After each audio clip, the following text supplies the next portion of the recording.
Welcome to my unboxing and first look at the HTC One S. So this is positioned slightly below the One X in terms of HTC's product stack, which means that you find a slightly different array of features. So one notable thing that's not on this phone is NFC. However, it does have a lot going for it. So it's using a Snapdragon S4 Crate Plus core. Yes, thank you, Plus. It doesn't help when there's Pro and Plus and Play. I mean, couldn't they have just gone with like good, better, and like awesomest or something like that? No, Pro, Plus, and Play. So unlike the Droid DNA, which we've also had a look at recently, it does not have the super high-end chipset, but this should translate to better battery life as well as really not that much of a reduction in performance. It's running an Adreno 225 GPU, which is sort of like a souped-up 220 on a lower manufacturing node. So the performance of it, even though it's not a current generation Adreno 300 series, is actually better than something like an Adreno 305, which is a newer generation, but actually lower end chipset. The resolution of the screen, it is an AMO LED screen, which should help you in terms of power consumption, as well as in terms of black levels. So we're going to go ahead and just power it up really quick here. So remember guys, AMO LED means the actual pixels themselves on the phone are emitting light rather than relying on a backlight with an LCD overlay over the top. So it's a 960 by 540 resolution, which is sort of coined the term is a 540p, or QHD, or whatever you wanted to call it. So it's a 16 by 9 aspect ratio that is 1/4 the resolution of 1080p.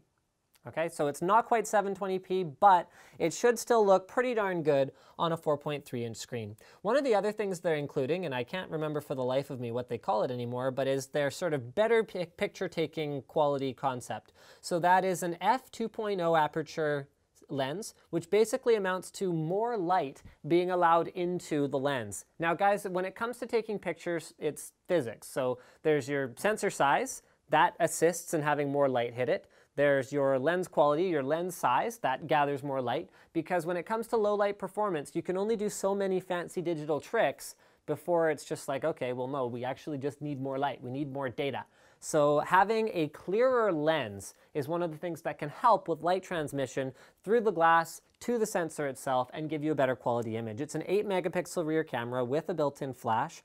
And one of the other things you'll notice about the back of the phone is it has their Beats audio branding. So this pretty much amounts to an equalizer setting that I personally didn't find enhanced my listening experience. However, compared to the iPhone 4 that I used for 2 years, I guess, it's not like the sound quality without Beats enabled. It's a software feature, so you can just turn it off, was any worse. So they're using a good quality audio chipset on it. It's just that I don't personally get any benefit from the Beats EQ setting.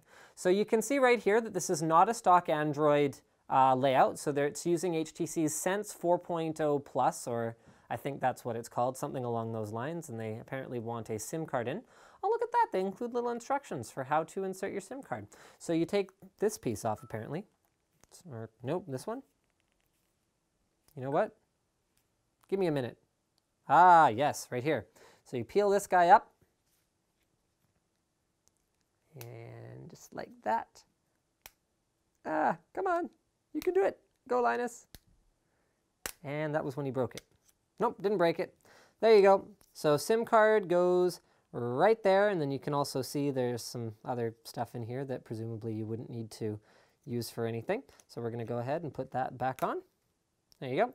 Also on the top you find your lock button as well as your headphone jack, so it's your power and lock button rather. On the side you find a volume rocker, and then on the other side you find, oh cool, is that mini HDMI? No, USB. I'm sorry, I didn't look that closely at it. So that's a USB connector. So they've opted for a side-mounted charging connector, which is something that I haven't seen as often as the more traditional bottom-mounted charging connector. So image chip, that's actually part of their whole sort of better camera concept. So it's supposed to have a 1-second startup. Wow, that was actually definitely less than a 1 second. So it says unable to use the flash because the battery is too low right now, but there you go. How quickly can we take pictures? Focus, shoot. Focus, shoot. Hopefully you can see this. I don't know if you can. I think I might just totally be standing in the way. So in terms of the pictures we're taking, I think auto rotates off. Clarity-wise, it looks, wow, actually really good. I guess it's about what you'd expect when we're using studio lighting. So let's move into some size comparisons. How big is it? It's a 4.3-inch screen, so I think I mentioned that before, but how does it actually compare to something else? So here is a Galaxy Note 2. So that's what it looks like compared to one of those. All right, here is an iPhone 4. So that's a significantly smaller screen size. Okay, moving right along. Here is another HTC phone. So this is an 8S. Dismiss, dismiss, go away. There we go. That's an 8S, so that's only a 4-inch screen. So it actually doesn't make that much of a difference going from 4 to 4.3, but, here we go, in terms of the size of the phone, but it does make the images look a little bit bigger. This is also a 4.3-inch screen, but a larger phone design on the HTC 8X. So you can see it's a little bit longer on the bottom. One thing that I actually did not realize is that that little USB connector I showed you guys can be used for HDMI. So that's why I thought it looked kind of weird. But with a special cable, you can use it as an HDMI output, which I personally think is very freaking cool. So they're saying that it comes with ice cream sandwich, but Jelly Bean is going to be either rolling out or is rolling out right now, according to the information that we found. So it's up to date as far as Android operating systems go. I don't think I've shown you guys what the phone looks like in any more detail. So this piece right here on the back is actually metal and has a very nice feel to it. The piece on the bottom here is rubberized, and then the piece on the top here feels more like a, well, I don't know if it's rubber, but it's soft touch anyway. So this feels more like a soft touch finish up here as well. I like this because the way that I hold a phone is I'll tend to support it with my pinky so that I can reach the entire keyboard because I have kind of smaller hands. So having this not be a slick metal piece here actually is beneficial to certain people. In terms of included accessories, there's not a whole lot. You get a wall wart. So there's your little HTC, this should be a 1 amp. Yep, HTC 1 amp wall wart, as well as a micro USB cable for charging. You also get a little quick start guide that shows you where all of the stuff on your phone is. That's the touchscreen, yay. Oh, one of the other details of the touchscreen that I wanted to cover, again, AMOLED, so super dark, super deep blacks. And then check this out, viewing angle should be pretty much perfect with no distortion regardless of how you're looking at it. Can you see that, Diesel?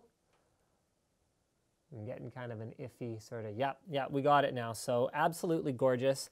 I don't think I mentioned yet that the CPU is clocked at 1.7 gigahertz and it has 16 megs, yeah, only 16 megs internal storage. Don't worry about it, store everything in the cloud. Data's free anyway. 16 gigs internal storage. Unfortunately, this particular phone can't be expanded with micro SD, but given that you actually can't install apps off micro SD, it's up to the individual user whether that's an actual detriment or not. Personally, I never used all 16 gigs on my iPhone 4 in 2 years, so I'm not a power user when it comes to storage space, but if you are, then that might be a bit of a problem for you. I think that pretty much wraps it up. I don't think I missed anything here. And thank you for checking out this unboxing and first look at the HTC One S. So that is the step down from the One X. Don't forget to subscribe to Linus Tech Tips for more unboxings, reviews, and other computer videos. I don't think I mentioned this already, but the 1080p video that it records is actually at 30 FPS. So just for lulz, I'm gonna record some video here. Maybe we'll catch our production crew. Hello. Hello. So you guys can watch that video. Actually, here, we'll watch that video on the good one. Play. Oh, I think I have auto rotate off. We'll be back. All right, so here's our video playback now that I've enabled that. There we go. I have noticed already that it's smoother than the 1080p 30 FPS video that I was recording on my 8X. You can see it adjusts for the lights behind Slick pretty well right there. I don't think I mentioned before that it has 1 gig of RAM. I don't think we're even on, ooh, not even on full screen brightness yet. There we go. Okay, well, I think that wraps it up. Don't forget to subscribe to Linus Tech Tips for more unboxings, reviews, and other computer videos.